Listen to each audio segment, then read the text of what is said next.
Hello and welcome to CATEX TV. I'm Tom Bailey in London. It's 4:30 PM in London, 11:30 Eastern Time and 12:30 in Bermuda.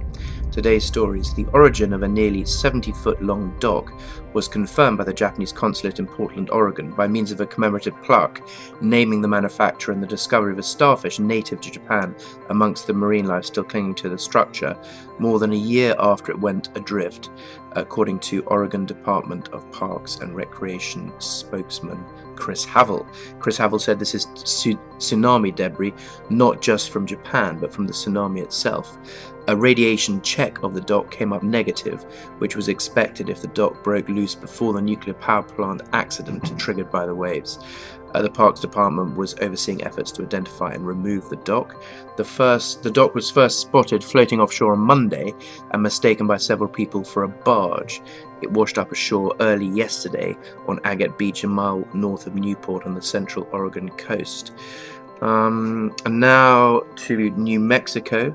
The Whitewater Baldy Complex wildfire in New Mexico's Gila National Forest has now consumed more than 250,000 acres, and it's at 22% containment, according to an official fire report.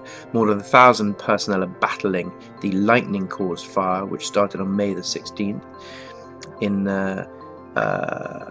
The wildfire is developed into the largest wildfire in the nation and the largest in New Mexico's recorded history. In Missouri now, a man and his 2 adult sons died when a sudden powerful storm slammed into a mobile home in southeast Missouri.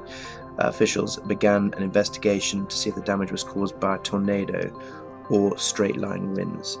The storm struck Missouri, Illinois and Kentucky late on Monday, but the hardest hit in the tiny southeast Missouri village of Dealstadt, about 100 miles south of St. Louis, where the 3 men were killed. Missouri State Highway Patrol said that the 70-year-old Loy Miller, the owner of the trailer, and his sons Jasper Miller, 50, and Randy Miller, 48, were killed. And finally, LinkedIn. The social networking website LinkedIn has said that some of its members' passwords have been compromised after reports that more than 6 million passwords had been leaked onto the internet. Hackers posted a file containing encrypted passwords into a Russian web forum. They have invited the hacking community to help with the decryption. LinkedIn, which has more than 150 million users, said the leaked passwords would no longer be valid. Members would receive an email with instructions on how to reset them, the company said. Users would then receive a second email with further details about why the change was necessary.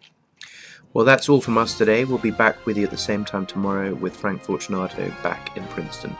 Until then, thanks very much and goodbye.